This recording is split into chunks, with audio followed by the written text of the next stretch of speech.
In this video, I will explain to you the story of a young African American man named Chris who is visiting the family of his white girlfriend, Rose.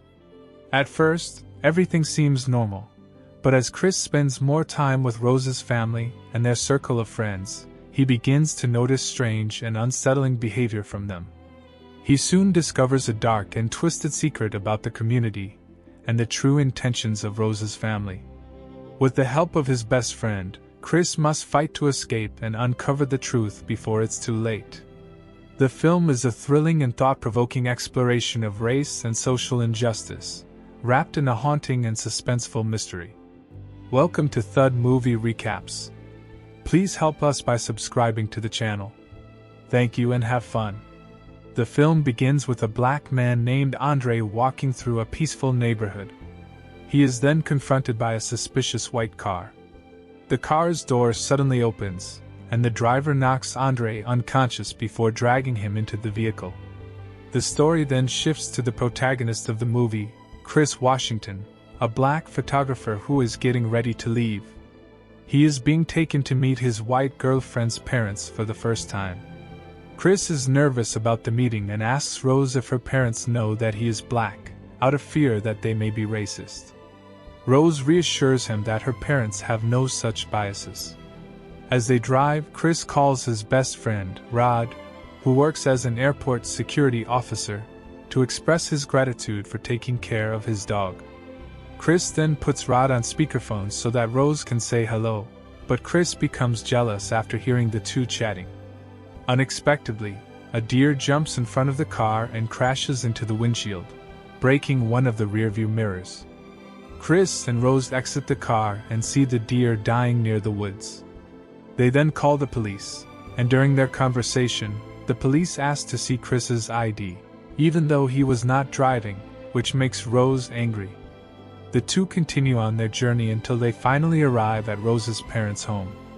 Rose's parents are wealthy, with her father, Dean Armitage, being a neurosurgeon and her mother, Missy, a psychiatrist. As Rose's father gives Chris a tour of the house, Chris is disturbed to see that both the groundskeeper and housekeeper are black. Dean explains that they used to work as caretakers for his parents, and that he couldn't bear to let them go after his parents passed away. Later, Chris and the other three sit together for afternoon tea. The parents announce they're hosting a house party tomorrow, and Chris revealed that his mother died young in a car accident when he was 11. The topic was sensitive, so they changed it to Chris's smoking habits, and the father suggested trying Missy's hypnosis therapy, which Dean claimed could help. As they talked, Georgina the housekeeper served tea, but her expression seemed strange, causing Missy to dismiss her rudely. However, before Chris could react, they were interrupted by Jeremy, Rose's younger brother, an aggressive, spoiled rich kid, who had just returned from medical school. That night during dinner, Jeremy shared an embarrassing story about Rose while drunk and Georgina watched from the background. Afterward, the atmosphere became tense as Jeremy asked about Chris's fighting abilities and made racist comments about black people's physical strength.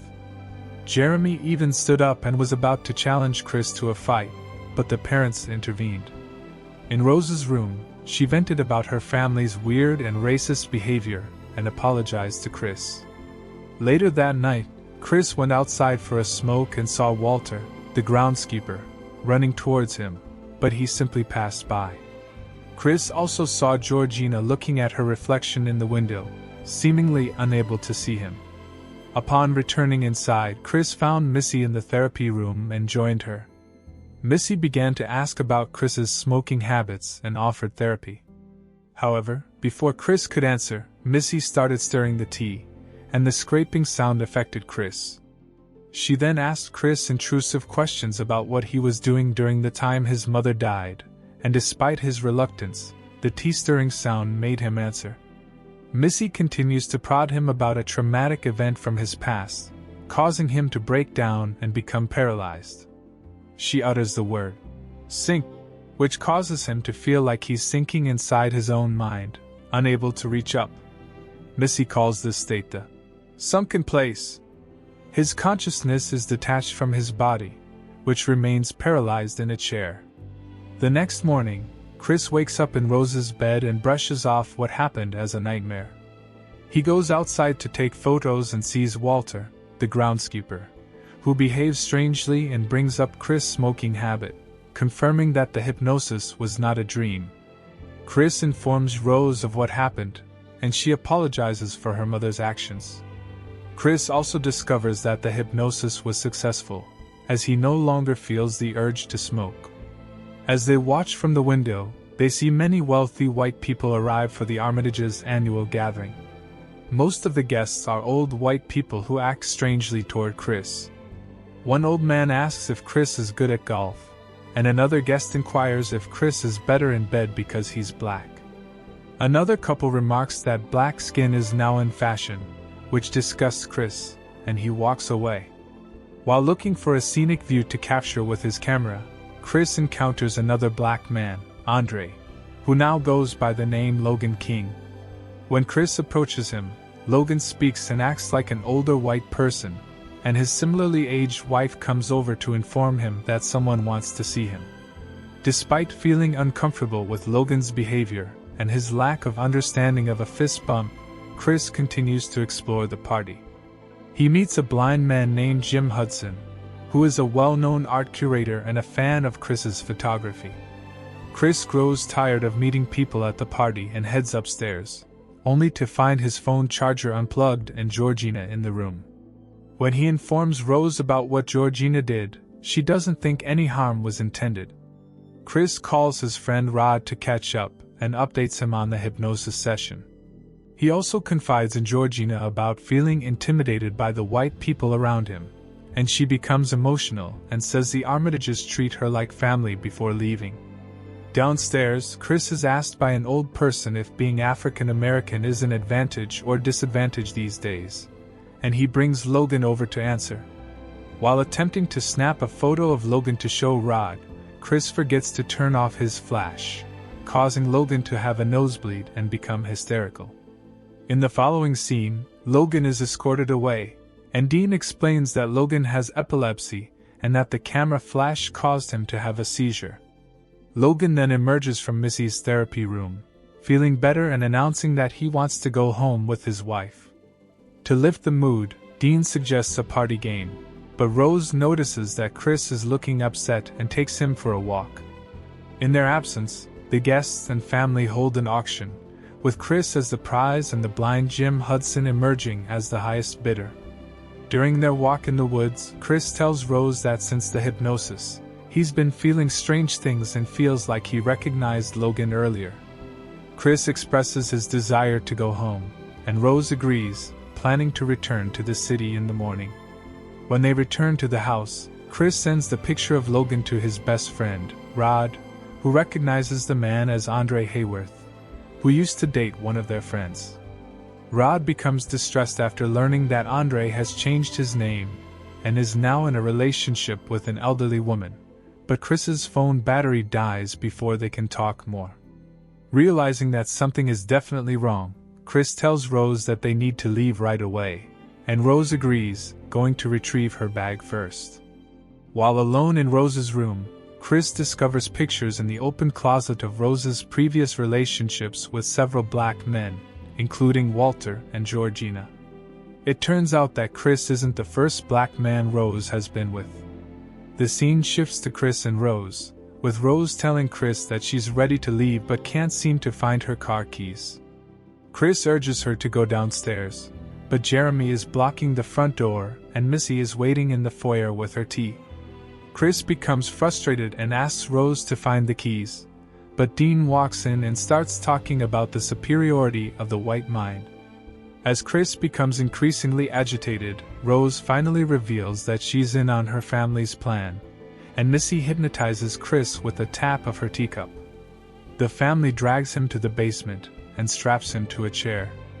Meanwhile, Rod is growing worried as he tries calling Chris multiple times but receives no answer. He decides to do a Google search on Andre and discovers a missing person article.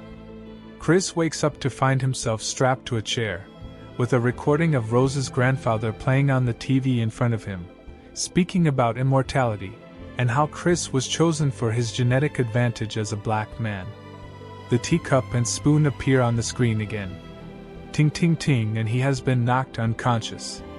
The next day, Rod goes to the police and tries to report his suspicions that Chris is being held captive by a white family. But the police don't take him seriously. Rod tries calling Chris's phone one more time, and this time it's Rose who answers. She pretends to be confused and says that Chris called a cab and left, but Rod sees through her lies. When Rod starts recording the call, Rose changes the subject and says that she knows how badly Rod wants to have sex with her, which weirds him out and causes him to hang up. Meanwhile, Chris awakens once again in the basement to find John Hudson, who is blind, on the television. John explains that a surgical procedure is about to take place that involves transferring his brain into Chris's body.